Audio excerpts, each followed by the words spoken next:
Welcome to the Rim Break Rodeo. We hope this video helps.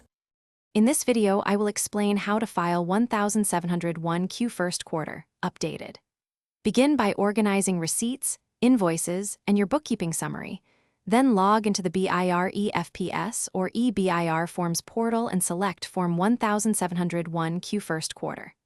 Complete identification fields, declare gross income, apply allowable deductions, compute taxable income, enter tax credits, and review computed tax liabilities carefully. Save a draft, validate entries for errors, and submit once all totals reconcile to avoid penalties.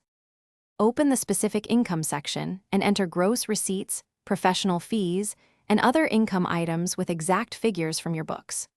Select the deduction scheme you use and input itemized or optional standard deductions, making sure each amount aligns with supporting records. Calculate taxable income, apply tax rates, subtract tax credits and withheld amounts, and verify the final tax due. Keep clear notes for each line to justify figures in case of audit. If you're finding this guide helpful, please subscribe and like to support continued updates and walkthroughs.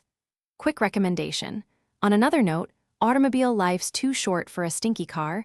Grab Little Tree's black ice as a small pick-me-up while you do taxes. I find a pleasant scent helps stay focused during long filings. Check the description for the link and other deals. Now let's get back to the video.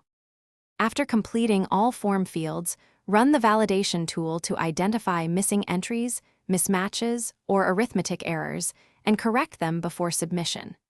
Double-check identification numbers, income totals, and tax computations, then submit the form through the portal and wait for the confirmation receipt. Download or print the acknowledgement for your records and arrange payment of any tax due immediately using an authorized channel to avoid interest and penalties for late payment. Thanks for watching. Consider subscribing if we helped you.